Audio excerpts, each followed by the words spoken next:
Morning, good evening, good afternoon. Most great. Day late, dollar short, lot directly, profit, respect. Or two. I ain't gonna be on here too long. Let a few people pop up off in here, man.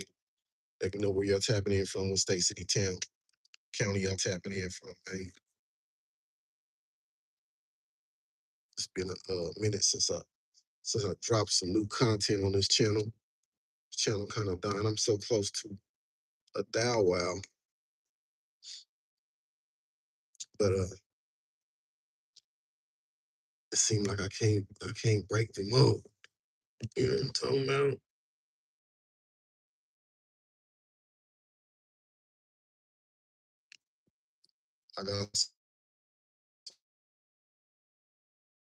Gotta make time to do it.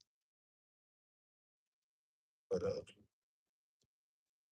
time is your greatest commodity that you have. Young folks out there, to the young folks that's listening, from the ages of 15 to 25, if you listening, man, don't waste your time. Don't waste your time. Get to it. Get your ass in that gym. Get your mind off of things that it shouldn't be on. And more importantly, man, never waste 1 second on things that aren't moving you forward. If it's not if it's not moving the chains, man, it ain't worth it. Remember that. If it's not moving the chains, if it's not progressing you, and even the people around you, if they not progressing you or helping you move forward, man, they in the way. You know what I mean? If they ain't supporting it, they ain't important. If they don't support you, man, then they not important. I gotta be able to help each other in some way, form, or fashion. If you can't be used, you're useless. If you can't be used, you are useless. If I don't add any value to you, to your daily life, to your daily commute, to your daily grind, then what's the use of me? What's the use of you watching me?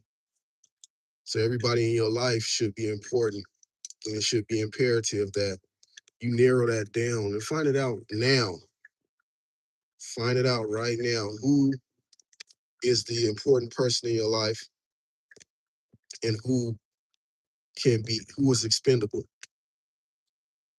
It's not cruel. It's not no first 48 laws of power type stuff. It's real life, man. Like, a lot of people are around a lot of people who you can't scroll through your contacts right now and ask 5 people for, solid advice, or out of those 5 people, you couldn't get $100 if you was, in a bad situation. You did. Not to say that that's what you need friends for, but they should be able to rely on you as well as you be able to rely on them. Because if they can come to you and get $100 right now, but you can't come to them and get $100 right now, and it's kind of null and void, right? Somebody got to make a change, man. If you hang around 9 broke month, you're gonna be the 10th.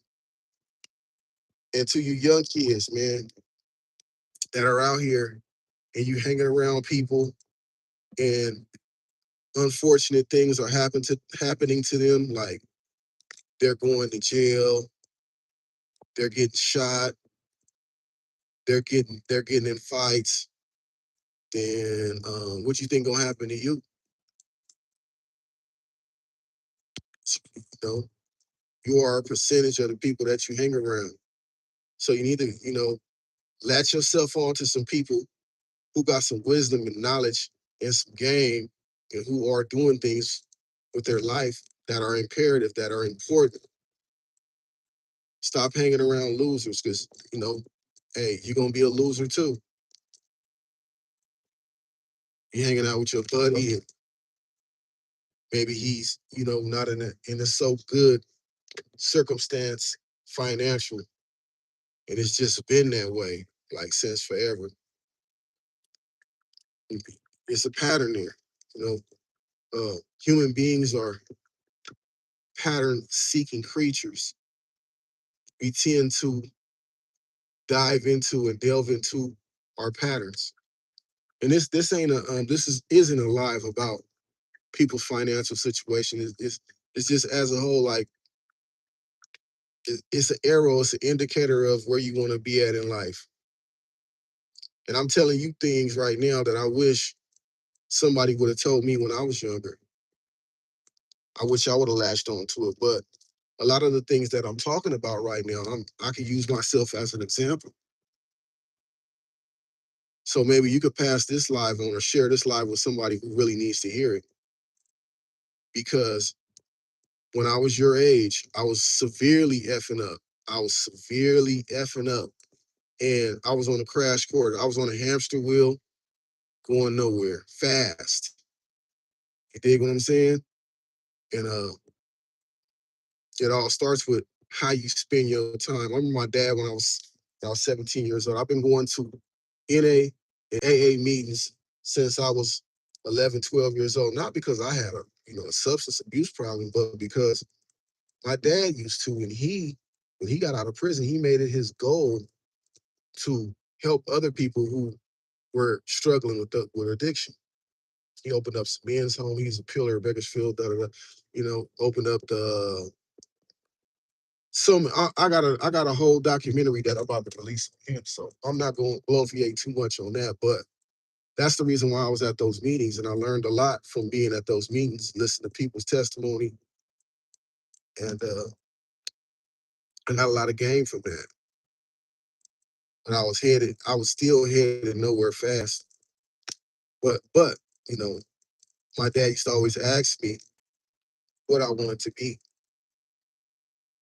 I dibbled and dabbled in a lot of stuff. Played sports, not on the professional, not like I was super good. I was athletic, but I never been the best at any sport. I just like to play, just for exercise. I had many different talents like music and things of that nature. Uh, I used to dance back in the days. A lot of different, I was into a lot of different stuff. But the streets was calling me, and I found myself in uh, a few uncompromising positions, and I feel like that time that I spent like doing nothing. Like, no, I don't have any regrets. I had some good times. I had some bad times. The bad times, I really learned from them. You know what I'm saying? I really learned from those mistakes. But I feel like that time was like it's like lost in translation. You know what I'm talking about? It was like if you ever seen the movie Groundhog's Day with Bill Murray, when he kept waking up to the same over and over and over, and no matter what he did, he couldn't change the circumstance. I remember one morning he had woke up, did everything, brushed his teeth, put his clothes on, did the news report. They were in Puxentony, Pennsylvania, where the groundhog come. If you see his shadow, be 6 months of fall or winter, whatever, right? And he drove his truck off of a cliff. He woke back up to the same stuff, and that's what my life was feeling like at the time. As I reflect back on those years, that's what my life felt like. I didn't start like really getting a hold and a grip of my life really until my early to mid 20s is when I started seeing things differently. And you don't have to go through that. It's so much technology can fix, and so many things that you can do now to get your life on track. Don't waste it, and don't waste it around or with the wrong person and or people. It's my advice. You don't have to take it. I don't usually give advice. I just came on here today because I was just had some stuff I wanted to get off my chest. Y'all know I do the most in the morning, you know what I'm saying? It's mid-afternoon, headed back to work. So I just decided I'd pop on here and give y'all some testimony, a little bit of who I am, background, where I came from, where I come from. So that if it's somebody who's young, who may be listening, can take heed. That little corny saying, if I could save one person. Now, on the real though, man, hey man, somebody need to hear this, man. Somebody might hear this and it might be imperative. It might change their life. It's their life. And maybe they may tell this story to somebody else. But hey, I've been on this thing, you know me, for about 13, 14 minutes. Actually, only 11 minutes, but I got to get back to work, doing what I do best, nothing. Y'all have a beautiful, blessed, and productive day, man. And share this with somebody you love. Yeah.